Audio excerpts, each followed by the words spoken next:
Hey guys, here Jay Aaron with Searsoft House and Deck LLC. So, some guys were asking me if I would go over real quick my modified X-Jet tank setup here.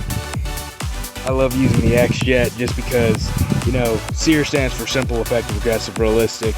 The X-Jet is exactly that. For me, it's simple. Now, I'm not knocking like downstreaming guys, and really it's not even downstreaming. Like, if you're gonna call it downstreaming, it's after the pump downstream injection, because most pressure washers come with a downstream injector, but the pressure washer or the downstream injector that you need is after the pump, because you don't want to be running any chemicals through your pump and through your machine, because then, like, if you're running like a real strong concentrated bleach and your downstream injector isn't after the pump, then you're going to burn up your pump, because your pump's not designed to handle like bleach of that strength. Bleach is a highly corrosive, so it's not, your pump's not made to handle bleach, period. So yeah, if you have a pressure washer, you're just getting into this business, and you're gonna go the downstream injector route, which there's nothing wrong with that. A lot of guys love the downstream injector route, but if you're doing that, make sure that if your pressure washer comes with the downstream injector, make sure that it's an after the pump downstream injector. And if it's not, you have to buy an aftermarket after the pump downstream injector, and then plug it into where you would plug your pressure washer hose, and plug your pressure washer hose into that. And they're not expensive at all compared to the X-Jet here. The X-Jet, this cost me like over $200 something with tax, but I was willing to pay that because with the X-Jet I can get a stronger mix. And like I say, it just seems more simple in my head. And a lot of guys are like, oh, well, you have to carry around a bucket. Well, I mean, if you're a guy who uses an X-Jet and you're using like an open face, an open lidded 5-gallon bucket from a store or something, it's like, I don't really respect your knowledge on an X-Jet, because that tells me that you haven't really put much time and thought into using an X-Jet. I would never use just an open bucket at a customer's house when I'm using my X-Jet, because the risk of knocking that over and then killing the customer's grass is like 100%. Okay, so of course the X-Jet, they make this pail for the X-Jet, and they charge astronomically high for that, and these are absolutely hard to find because everybody's buying them up all the time. So this was over $30 by the time I finally found one. So is it great? Let me take it out so you guys can see what it looks like. It's got a little, don't even tell me what size that pipe is, but it's got a little pipe set up here, and then you just connect your X-Jet hose like to that, and you're rolling. So, but if you can see here, the handle setup on this is kind of awkward for a guy who has big hands like me. So when I'm going to grab this to maybe move it, reposition it, it's going to be more of a pain in the butt, what I found out. Okay, so I decided to make my own setup here, and you can go to Walmart, get these food grade polyethylene aquatainers. These are 7 gallons versus 5 gallons right here, guys. You can go buy these all day for like $16 at Walmart. I got 3/4 inch or 3/4 in diameter Schedule 40 piece of pipe on here. I got that idea from downstreamer guys, just watch it on YouTube. Usually when downstreamer guys, they have their tube from their generator like in a bucket, they have that pipe on the end of their tube so it holds it down in the chemical. And when I was using, say, like if I wasn't using the X-Jet pail, because to use that you have to take your filter, which comes with like the X-Jet. Some guys were asking me, I think, if I made this filter, and I wasn't quite processing. I made this this setup. I put this pipe and I put the lid to the Aquatainer on the hose, but I didn't make the filter, guys.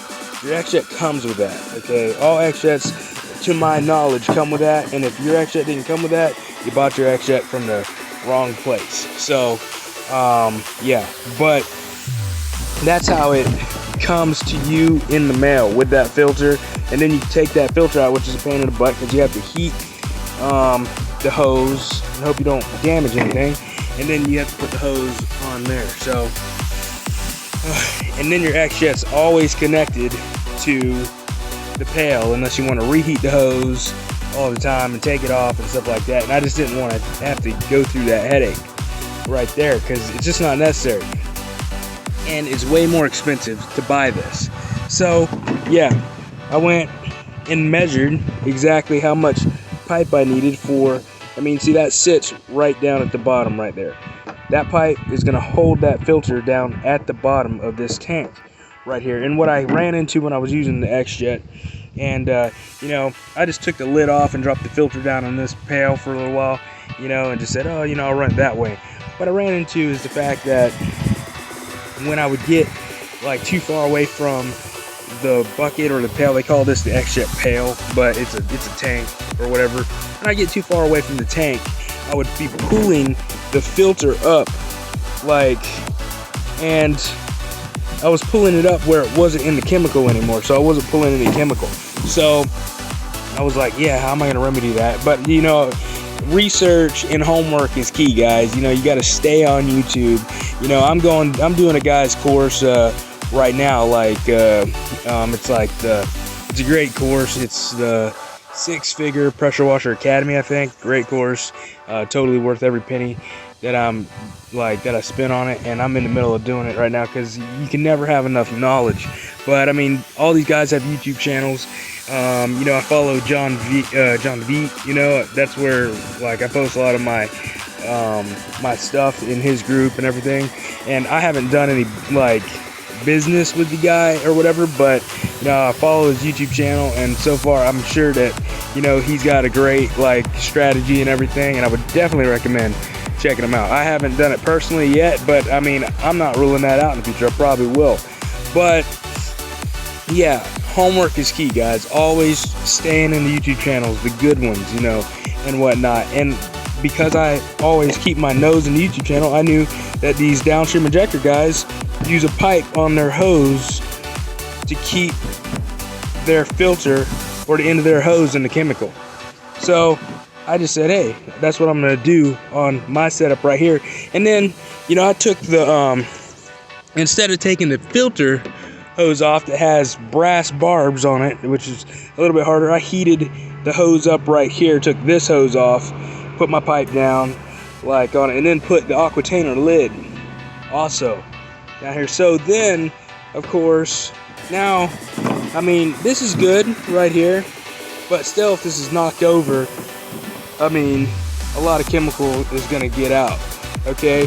Now, this isn't spill proof still with the lid on here, but it makes it a little bit more spill resistant if this is knocked over, because it's just common sense. It's a smaller, you know, orifice for the chemical to escape out of, so you're not gonna lose as much chemical as if you knocked this over without a lid.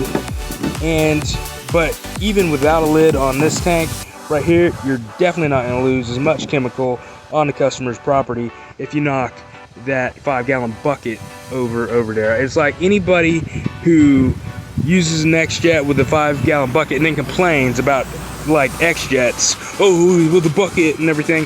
I have no respect for their knowledge about an X-Jet, because it's like the 5-gallon bucket method alone tells me, you know, they haven't invested a lot of time into X-Jetting. You know, when I see a guy who's X-Jetting and he's using an X-Jet pail and he's talking about X-Jetting, you know, I'm gonna listen to that guy a little bit more, because, you know, he invested a little bit more money and said, hey, yeah, I'm not gonna be stupid and use that 5-gallon bucket right there. So, you know, you just gotta look for things like that. But if you're gonna use an X-Jet, you know, be smart. Don't use the 5-gallon bucket. you know, get you XJet pail if you can find one, but get you these tanks. Do this setup right here. It's super easy. You just measure out like for your tank, because I mean, even if you can't find these at Walmart, you can buy these things all day long on Amazon. Here's a 5-gallon clear, you know, chemical grade tank right here. You would have to drill you some holes if you want to run your hose, but you don't have to do a hose lid setup like I did. You can just drop your you could just do a pipe setup here and just drop it down in, and you're still better off with this setup than with a 5-gallon bucket. Okay, but you know, they sell these tanks on Amazon all day. I mean, this one was like, again, $16. You can get these 7-gallon like I use right here. And what is great about these being blue is that bleach degrades in the sun over time. You know, the sun makes it unstable. If you're using like a clear tank, sunlight's allowed to shine through onto your chemical. Well, with these blue tanks, automatically, you know, it's gonna keep more sunlight off your chemical, letting it last longer. You could probably even store your chemical in these for a longer period of time, rather if you try to store it in these, you know, and then you were storing them in a place where they were getting a lot of sunlight. Yeah, you know, you would have a problem there. You would have a weak chemical. But you're at a customer's house and, you know, you're using chemical, this is keeping the sun off your chemicals too. So that's another good reason to go grab these. And they're local. You know, you can get them at your local Walmart, and you know, they're just easy, and they have an easier handle. So when you do have to reposition, when you get good at using an XJet, you know, there's a lot of complaints about the XJet. Oh, I have to move the bucket all around. When you get good at using the XJet and you get smart and you get you a good gun for the job that doesn't have a big, like a 32-inch wand hanging off it, and then you're having to maneuver that with one hand, you know, like when you get smart about using the XJet, you don't have to reposition your tank like as many times. You learn that, hey, I'm gonna run my tank in the opposite direction of my machine. You know, I'm gonna get my hose management all good. My pressure washer is gonna be over in that direction, and my tank, I'm gonna take my tank over in this direction, and then I got 15 feet of, you know, XJet hose. Or if, you know, I need more XJet hose, you know, you can always run up to, somebody said about 50 feet, I guess, you know, but I think that's just you'd be having to manage way too much hose. You know, you don't really need that. Just, you know, I got 15 feet of XJet hose, and then my XJet shoots like up to 40 feet, and, you know, so when you get good at using an XJet and smart about it, it's like, it's not as much of a pain in the butt as a lot of these, you know, after the pump downstream injector guys try and make it out to be. But I like using the XJet, guys, and I'm not knocking downstream injectors or anything else. It's just, this is just quick. It's what represents my company: simple, effective, aggressive, realistic. So that's what I'm doing right there. All you got to do is get you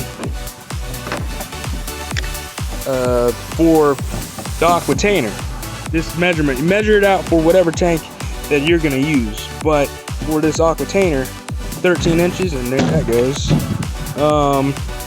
and it'll sit right about here, okay, but that'll be at the bottom of your chemical right there, you know, and it's not gonna float up to the top.